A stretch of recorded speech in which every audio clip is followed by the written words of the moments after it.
안녕하십니까. 저는 한양대학교 병원 정신건강의학과에서 근무하는 이건석이라고 합니다. 오늘 제가 처음 말씀드릴 내용은 정신과의 전반에 대한 것을 말씀을 드리려고 합니다. 우리가 살아가면서 병원에 갈 일도 사실 어떻게 보면 많지 않은 경우도 있고 어떻게 보면 관공서나 뭐 이런 곳에 갈 일도 많지 않긴 한데, 그러니까 정신과라고 하는 곳은 어떻게 보면 조금 더 저희가 특수한 진료를 하는 과라고 많이 여겨지고 있습니다. 우선 제가 처음 말씀드릴 부분은 저희가 정신과라고 부르기도 하고 정신건강의학과 그리고 신경정신과라고도 불리기도 하는데요. 이 세 가지 모두 저희 과에 해당이 됩니다. 보통 헷갈려 하시는 부분들은 신경과나 신경외과 같은 곳들과 많이 헷갈려 하시긴 하는데요.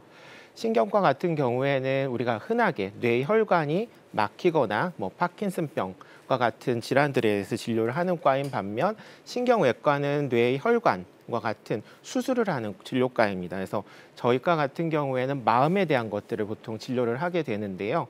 그래서 정신과에서는 진료를 하는 것이 주로 크게 정신증과 신경증과 같은 질환들을 진료를 하게 됩니다. 정신증이라고 하는 것은 우리가 흔하게 이야기하는 마음의 상태가 바뀌어서 어떻게 보면은 환각을 느끼거나 아니면은 망상 같은 조현병과 같은 질환들을 주로 이야기를 하고요. 신경증 같은 경우는 뭐 우울증이나 뭐 양극성 장애도 정신증인지 신경증인지에 대한 구별도 조금 다르긴 하지만 뭐 우울증, 불면증, 불안증과 같은 질환들을 신경증이다라고 저희는 이야기할 수 있습니다. 일단 강의를 시작하기에 앞서서 많은 분들이 마음에 대한 그것을 궁금해 하시긴 하는데요. 저희는 마음을 진료하는 과입니다. 그래서 마음이라고 하는 것이 어디에 있는가라고 하는 질문을 먼저 드리고 싶은데요. 우리 마음이 어디에 있나요, 혹시? 네, 마음이. 그렇죠. 그래서 보통은 우리가 사촌이 땅을 사면 배가 아프고요. 네, 골치 아픈 일이 있으면 머리가 아프고요. 네, 신경 쓸 일이 있으면 머리가 여전히 아픕니다. 그래서 몸의 어떠한 부분들에서 마음을 다 표현하긴 하지만, 현대의학에서 마음이라고 하는 곳은 뇌 속에 있다라고 저희는 이야기를 하고 있습니다. 그래서 마음이라고 하는 것을 사실 저희는 헤아려야 하는데요. 어떻게 헤아릴지 우리가 알 수 있을까요? 저는 오늘 사실 첫 촬영이라서 굉장히 떨리긴 하는데, 저의 모습은 많이 저희 떨리는 손과 저희 떨리는 목소리로 아마 많이 나오게 하긴 되는데요. 저희 같은 경우에는 진료를 할 때 말과 행동을 관찰하게 됩니다. 그래서 그 사람이 어떤 행동을 하고 사실 진료실 안에 들어올 때 처음에 어떤 태도로 들어오고 어떻게 저희와 대화에 반응을 주시고 어떤 질문을 하시고 어떤 말씀을 드릴 때 어떤 반응을 주시는지에 대한 부분들을 저희는 다 평가를 하게 되고요. 그래서 저희가 학교에서 학생들에게 가르칠 땐 정신의학이라고 같이 가르치기도 하지만 행동의학이라고 하는 부분도 같이 가르치게 됩니다. 그래서 마음에 대해서 헤아리는 것에 가장 중요한 것은 행동, 그리고 그 사람이 살아온 삶의 환경, 그 사람의 삶의 이야기들을 보통 이야기하게 됩니다. 그래서 보통 저희는 말을 통해서, 진료 시간을 통해서 많은 것들을 얻게 되는 것이고요. 더 중요한 것 중에 하나는 그 사람의 말만 가지고는 저희가 또 진료를 하긴 좀 어렵기 때문에 가족분들과 함께 이분이 어떤 삶을 살아오셨는지를 같이 이야기하는 것 역시 굉장히 중요합니다. 그래서 말과 행동을 통해서 마음을 헤아리는 것이 중요하다라고 하는 부분이고요. 사진을 하나 좀 보여드리려고 하는데, 어떤 분이 글을 올리셨어요. 물고기가 물에서 숨을 못 쉬고 있는 것 같아서 이걸 구조해줬다라는 생각을 해서 물 위에 꺼내놓았다는 사진.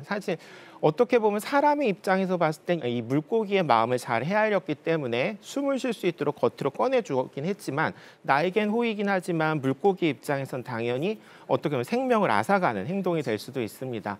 이런 것들은 우리가 판단을 할 때 그 사람이 가지고 있는 처한 현실, 이런 것들을 가지고 판단하는 것이 더욱더 중요하다라고 하는 부분들이고요. 뒤에 또 설명을 드리긴 하겠지만, 가끔 가다가 유학을 가는 학생들, 진료를 받는 친구들 중에서 어떻게 의사를 만나고 선택해야 됩니까? 이런 경우들이 좀 계시긴 하세요.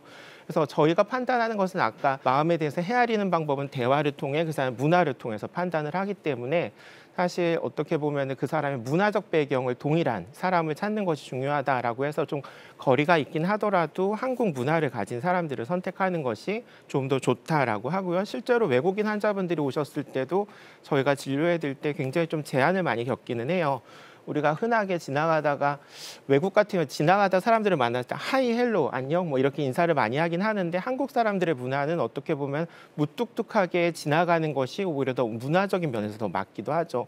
예를 들어 우리나라 사람이 길을 지나가다가 안녕하세요, 반갑습니다라고 인사를 한다면 그 사람은 어떻게 보면 조금은 다르다라는 평가를 받게 될 수도 있습니다. 그래서 이런 배경을 가지고 우리가 모든 것을 평가하는 것이 중요하다라는 부분을 말씀을 드리고요. 그래서 이 모든 상황에 대해서 경험에 따라 다르고 입장에 따라 굉장히 다르기 때문에 저희는 진료 시에 많은 것들을 많이 여쭙습니다. 그래서 어떤 일을 하시는지, 어떤 삶을 살고 계신지, 그 사람의 어떻게 보면 저희가 그냥 그 사람의 신발을 신어본다라고 표현을 하듯이 그 사람의 삶으로 들어가서 어떻게 삶을 살아가시는지에 대한 것들을 여쭙기 위해서 많은 질문들을 드리기는 해요. 근데 많이들 오셔서 그런 것들에 대해서 말하고 싶지 않아요 라고 하시는 분들이 계시긴 하거든요. 이건 프라이버시인데 혹시 제가 얘기한 것이 어디 가서 퍼지지 않을까 이런 얘기들을 하시긴 하는데 저희는 기본적으로 두 가지 법으로 이런 것들이 굉장히 제한되어 있습니다. 그래서 자연스럽게 얘기하셔도 되고 그것을 위반하게 될 경우 저희는 그것이 위법상 윤리적으로도 잘못된 일들이 되기 때문에 진료에 관한 부분에 대해서는 뭐 예를 들어서 진료를 받으실 때 이거는 얘기는 하더라도 적지 않았으면 좋겠습니다라고 한다면 말씀하실 때 적어주지 말아주세요라고 한다면 저희가 파악하는 데는 도움이 되고 도움은 받을 수 있으면서 그와 같은 부분이 어렵지 않게 될 수 있을 것 같습니다. 이 사진 역시도 제가 좀 많이 보여드리는 사진인데요. 보시면 어떤 군인이 총뿌리를 다른 군인에게 겨누고 있는 사진이에요. 다음 사진은 어떤 군인이 어떤 군인에게 물을 마시게 하는 사진입니다. 사실 두 사진은 모두 다 하나의 사진입니다. 그래서 이 사진 속에서 두 사람, 세 사람이 있고 두 사람의 적군이 있고 어떻게 보면 두 가지 행동을 다 하긴 하지만 우리는 그 사람이 취하고 있는 입장이나 상황이나 이런 것에 따라서 다른 것들을 많이 보게 되기 때문에 저희는 여러 다양한 시각으로 동일한 사건에 대해서 본 시각들에 대해서 많이 여쭙기도 합니다. 그래서 보는 시각에 따라 굉장히 다르기 때문에 그런 것들의 다양한 정보를 취합하는 것이 굉장히 중요하다라고 말씀을 드립니다. 그래서 병이라고 하는 것은 우리가 비정상이라고 하는 것을 찾게 되는 건데 비정상이라고 하는 것을 정신과에서 어떻게 찾느냐라고 하는 질문을 아마 하실 수 있게 되는데요. 비정상이라고 하는 것에 대해서는 우리가 병이다라고 정의를 합니다. 그럼 마음에 병이 있다라고 하는 것을 알게 되는 방법은 저희가 사용하는 교과서가 있습니다. 정신질환의 진단 및 통계 편람이라고 하는 책자인데요. 마치 판사님들 기준으로 하면 법정과 같은 것이고 저희는 저희의 경험을 몰아서 미국 정신과 의사들이 이런 것들은 병입니다라고 정의를 하게 됩니다. 그래서 이것은 계속 변하고 있습니다. 아까 제가 환경에 따라 보는 시각에 따라 달라진다라고 말씀을 드린 이유는 이 진단표라고 하는 것이 거의 한 10년, 20년마다 계속 갱신이 되게 되거든요. 예전에는 동성애라고 하는 것에 대해서도 이 질병 책자에 병이다라고 들어가 있지만 현대에는 동성애에 대해서는 질병 책자에선 병으로 기준으로 삼지 않고 있습니다. 뭐 이런 것들에 대해서 차이가 생기기 때문에 문화적 배경이 달라지고 환경이 달라지고 이런 것들에 대해서 다 반영을 해서 이와 같은 기준을 통해서 저희가 진단을 하게 됩니다. 그렇다면 우리가 병원을 선택하는 기준에 대해서 많이들 궁금해하세요. 뭐 지인분들이 연락을 많이 하십니다. 어느 병원에 어느 선생님이 잘 봐주시나요? 라고 이 질문을 하시긴 하는데 사실 수술을 하는 과라면 수술을 많이 하고 경험이 많으신 분들이 사실 어떻게 보면 제일 가장 좋은 결과를 내주실 수 있긴 한데 정신과 같은 경우 조금은 특수합니다. 그래서 아까도 말씀드렸듯이 의사와의 상호 교류를 통해서 서로 대화를 하고 그런 것을 통해서 우리가 진단을 하고 하기 때문에 어떻게 보면 잘 맞는 의사를 선택하는 것이 더 중요한데요. 정신과 의사들 같은 경우에는 보통 일반적으로는 이렇게 언론이나 TV에 잘 나오지 않는 분들이 좀 많이 계시기 때문에 일단 만나보셔서 대화를 나눠보시는 게 좀 더 중요할 것 같습니다. 그래서 저는 보통 설명을 드리기를 한 3개 정도 병원을 가셔서 상담을 해보시고 이분은 정말 믿고 1년 이상 내가 진료를 받을 자신이 있다라고 생각되는 분을 선택하시는 것이 제일 중요하고요. 단 하나 처음 가셨을 때, 두 번째 가셨을 때 병원에서 하지 않으셔야 될 것 중에 하나는 약물을 받으시는 거예요. 약을 여러 군데 병원에서 받으시게 되면 그것은 국가 전산 시스템에서 관리를 따로 하게 되기 때문에 그것이 어떻게 보면 그 이게 중복 처방이라고 하는 문제가 될 수 있어서 만약에 가지 않겠다 아니면 고민을 해보겠다라고 하면 일단 선생님 만나서 한번 상담해 보려 왔습니다라고 말씀을 하시고 뭔가 그 느낌을 가지시고 다른 병원에 가셔서 부족한 부분도 또 상의하시고 그러시면 좋을 것 같습니다. 그리고 저희가 주로 진료를 하게 되면 약물 치료를 좀 강조를 하게 되는데 많이들 그 얘기하세요. 병원에 오셔서 우리 아이 상담 좀 길게 해주세요. 이런 얘기를 많이 하시긴 하는데 저희가 하루 종일 진료를 하게 되면 저 같은 경우에 하루에 뵙게 되는 분이 80에서 100명 정도 되거든요. 그럼 그 시간 동안에 저희가 상담을 통해서 어떻게 보면 치료적인 효과를 나타내는 것은 사실 정말 쉽지는 않아요. 그래서 현대 정신의학에서 특히나 좀 대학병원에서는 조금은 더 약물 치료를 좀 더 강조를 하게 됩니다. 약은 어떻게 보면 내가 이분이 집에 가셨을 때 저에 대한 영향력을 드리게 되는 거기 때문에 약을 통해서 증상이 좋아지는 것을 관찰하고 잘 맞추어서 결국엔 질병이 나아지도록 하는 것을 기대하는 부분입니다. 그래서 약물 치료를 좀 강조한다 하더라도 너무 이렇게 서운해 생각하지는 마시고 어떻게 보면 상담이나 이런 것들도 사실 적당히 필요할 때가 있긴 있으세요. 상담을 하셔야 될 때는 상담은 저는 보통은 성형수술이다라고 말씀을 드립니다. 당장 내가 닥치고 있는 그런 문제들이 있다면 일단 우선적으로는 약물 치료를 먼저 좋아지게 한 다음에 그 다음에 더 나은 삶을 살기 위해서 우리가 선택하는 부분들이 상담 치료가 되는 거고요. 상담은 비용도 많이 들고 시간도 많이 듭니다. 적어도 1년 이상 꾸준하게 일주일에 한 번 이상, 1시간에 한 40분 이상 정도 시간을 투여를 해야 되기 때문에 그런 노력을 가할 자신이 있으시다면 사실 어느 정도 좋아진 다음에 선택하셔도 굉장히 좋을 수 있습니다. 다음으로 많이들 질문하시는 것 중에 하나가 약물 치료에 대해서 걱정을 많이 하시게 되는데요. 다들 그 얘기 하세요. 약 한 번 드시고 오셔서 약 안 듣는데요? 라고 얘기를 많이 하시거든요. 저희 약 같은 경우는 대부분 아까 마음이 어디 있다고 말씀드렸죠? 그렇죠. 머릿속에 있다라고 말씀을 드렸죠. 윗속에 들어가서 이것이 혈관을 통해서 간을 통해서 대사되어서 활성 화합물이 되고 뇌까지 가는 데까지 걸리는 시간이 얼마나 걸릴까요? 대략 2달이라고 생각하시면 되세요. 그래서 대부분의 약들은 처방을 해드리면 처음에 부작용이 많이 나타나게 되고요. 졸리거나 피곤하거나 이런 식으로 나오게 되고 우리가 원하는 효과가 나타나게 되는 건 2~3달 정도 지나야 됩니다. 그래서 처음에 처방을 해드리는 것은 부작용만 없다면 그것은 괜찮은 거고요. 그 다음에 한 2~3달 정도 지나고서 효과가 없다면 그 다음에 판단해봐도 늦지 않습니다. 그래서 믿고 꾸준하게 좀 기다려 보시는 것이 훨씬 더 중요하다라는 부분을 말씀을 드리고 싶습니다.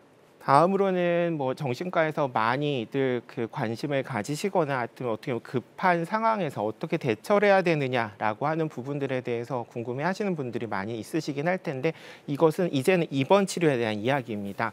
정신과에서 입원 치료는 국가에서 권한을 부여받은 것 중에 하나가 사람의 인신을 어떻게 보면 한 곳에 고정시켜 놓을 수 있는 어떻게 보면 가둬둘 수 있는 그런 권한이 있어요. 왜 그러냐라고 하면 병이 심각한 경우에는 병에 대한 인식이 없고 치료에 대한 목표나 방향이 없기 때문에 그렇거든요. 그래서 입원 치료가 필요할 때는 입원을 하는 것이 중요합니다. 아까 말씀드렸듯이 정신증 같은 경우에 증상이 심하신 경우나 스스로를 해하거나 남을 해할 가능성이 있는 경우들에 대해서는 어떻게 보면은 강제적인 입원 치료를 할 수도 있는데요. 보통 우리가 입원 치료는 그런 입원 치료만 생각을 할 수도 있긴 한데 일반적으로 우리가 내가 너무 마음의 스트레스가 심해서 쉬고 싶어요 라고 얘기를 하시는 경우에도 입원 치료를 할 수가 있고요. 단 하나 또 다른 것 중에 하나 우리가 진료 시간은 제한돼 있고 어떻게 보면 그 사람에서 알긴 좀 어렵다. 그러면 병이 있는 건 분명하지만 이 병이 무엇이고 이 사람은 어떤 분인가라고 하는 걸 알기 위한 진단의 과정을 위해서 입원을 하는 경우도 있습니다. 대부분 입원 치료에 대해서 저희가 강조하는 것 중에 하나는 본인이 원치 않을 때 입원할 때 2가지 조건은 스스로를 하거나 남이 다치도록 하거나 하는 행동이 있을 때 입원을 하는 것이고 그 외에는 뭐 나머지 상황에서는 보통 본인의 자유나 이런 것들에 대해서 많이 저희가 존중을 해드리면서 하는 것이고요. 뭐 진단적인 목적 역시도 입원을 하시게 되면 굉장히 좋은 게 우리가 꽃이 피었을 때 처음에 꽃봉오리만 보고서 이 꽃이 어떤 꽃이 필지를 모르는 경우들이 많거든요. 그래서 그런 것들에 대해서 우리가 찾아가기 위해서는 입원 치료를 통해서 판단하는 것이 좀 좋습니다. 이것은 병원의 종류나 이런 곳에 따라서 기간이 좀 달라지긴 하는데요. 저희 병원 기준으로 봤을 땐 보통 한 달 정도 기준으로 해요. 다들 얘기하시는 게 다른 과에서는 3, 4일 만에 퇴원하는데요. 수술하는 과도 3일 만에 퇴원시켜드리고 하잖아요. 근데 저희는 아까도 말씀드렸듯이 그 사람의 말과 행동, 어떤 상황에서 어떻게 대응하시느냐 이런 것들도 관찰해야 되기 때문에 뭐 약을 맞추고 부작용에 대해 조절하고 진단적인 목적으로 검사들을 시행하고 하는 기간이 대략 첫 입원의 경우에 한 달 정도라고 보시면 더 좋을 것 같고요. 입원 치료를 통해서 우리가 할 수 있는 것들은 급성기 증상들에 대해서 치료를 할 수 있습니다. 아까 말씀드렸듯이 약 효과가 나타날까지 한 2달 정도 걸린다고 말씀을 드렸잖아요.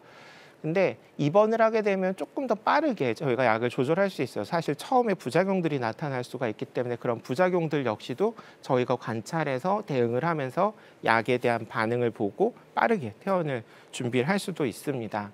다음으로는 그 정신과 입원병원 같은 경우에는 여러 가지 단계의 병원들이 좀 있거든요. 정신과 단과병원, 흔히 얘기하는 정신병원과 대학병원들이 있고 병동의 종류에는 개방병동과 보호병동, 폐쇄병동이라고 하는 병동이 있거든요. 그래서 정신과 단과병원 같은 경우에 조금 더 충분한 기간을 두고 뭔가 치료가 필요할 때 더욱더 좀 선택하시는 것이 좋고요.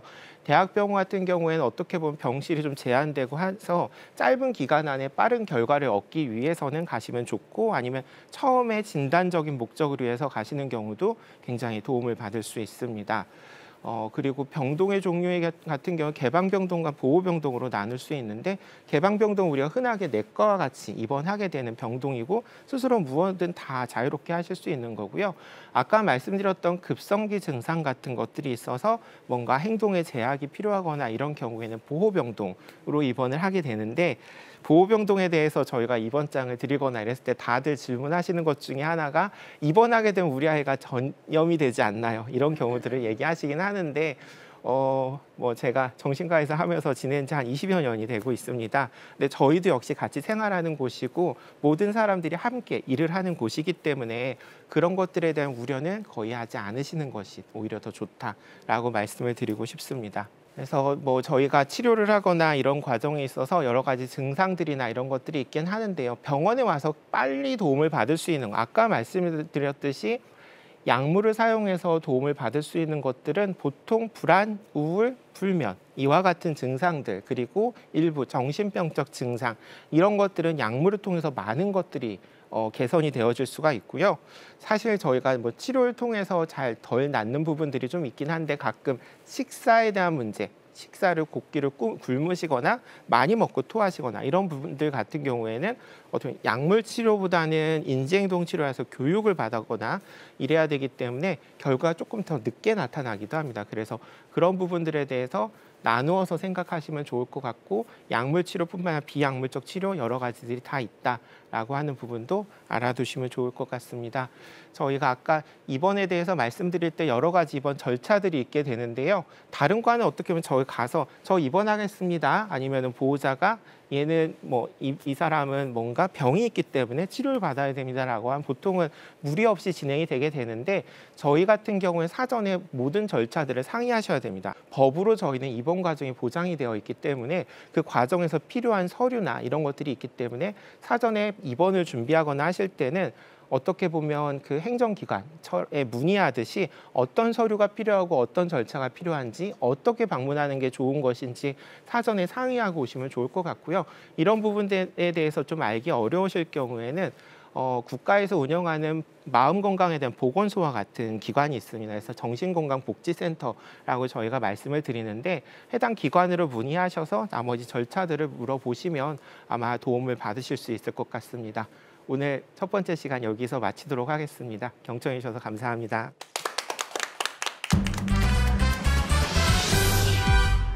교수님, 오늘 첫 번째 강연 정말 잘 들었습니다. 네, 정신 건강에 대한 전반적인 이해도를 높일 수 있는 정말 유익한 시간이었는데요. 어느 때보다 이 방청객 어머님들도 되게 집중해서 잘 들어주시더라고요.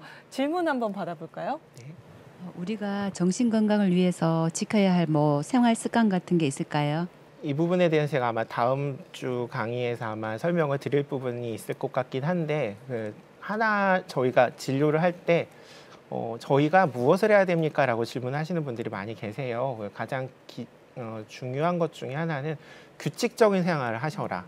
그것과 낮에 햇빛을 보고 산책을 하셔라 라고 말씀을 드립니다. 그래서 햇빛을 본다라고 하는 행위는 어떻게 보면 남들이 생각할 때 이렇게 운동의 개념이라고 생각을 하긴 하는데요. 신체를 움직이려는 목적보다도 해를 본다라고 하는 의미가 저희에겐 더 중요한데요. 우울증이든 불면증이든 이런 것들에 관련된 호르몬들은 대부분 해를 쬐지 못함으로써 생성이 덜 되게 되고요. 많이들 영양제를 통해서 이런 것들을 섭취하려고 하시긴 하는데 영양제로는 어떤 전구물질만 조금 공급하는 정도가 되기 때문에 생성을 더 많이 할 수 있도록 하는 것은 낮에 해를 통해서 무언가 더 건강한 삶을 살 수 있도록 하는 도움을 받는 것이 중요합니다. 생활 습관 정말 쉽잖아요, 실천하기. 그래서 바로바로 실천하면 되게 좋을 것 같아요. 교수님, 오늘 이렇게 강연하신 내용 중에 시청자 여러분들께서 꼭 기억하면 좋을 한 가지 어떤 게 있을까요? 마음은 들여다보기 쉽지 않다라고 하는 것이고 정신과는 너무나 먼 곳에 있지 않으니 필요하다면 얼마든 방문하시는 것이 도움이 된다라고 말씀을 드립니다. 저희가 오셨을 때 좀 걱정이 과하시거나 아니면은 오지 않으셔야 될 분들이 오시는 경우들도 계세요. 그러면 그런 부분들도 안내해드리고 다음엔 안 오셔도 됩니다라고 말씀을 드리고 있으니까 혹시라도 궁금한 것이 있다면 병원의 문턱을 한 번씩은 좀 밟아보시는 것이 좋지 않을까라고 말씀을 드리고 싶습니다. 두 번째 강연도 정말 기대가 되는데요. 다음 주 주제도 살짝 예고해 주실까요? 네, 다음 주에는 불면증, 우리가 어떻게 하지 잘 잘 수 있을까에 대한 부분을 말씀드리도록 하겠습니다. 네, 불면증은 남녀노소 누구나 이렇게 겪는 어려움 중에 하나가 아닐까 싶은데요. 다음 강연도 기대하는 마음으로 기다리겠습니다. 함께해 주신 시청자 여러분 고맙습니다. 오늘도 주님 안에서 승리하는 하루, 건강한 하루 보내시고요. 저희는 다음 시간에 인사드리겠습니다. 감사합니다.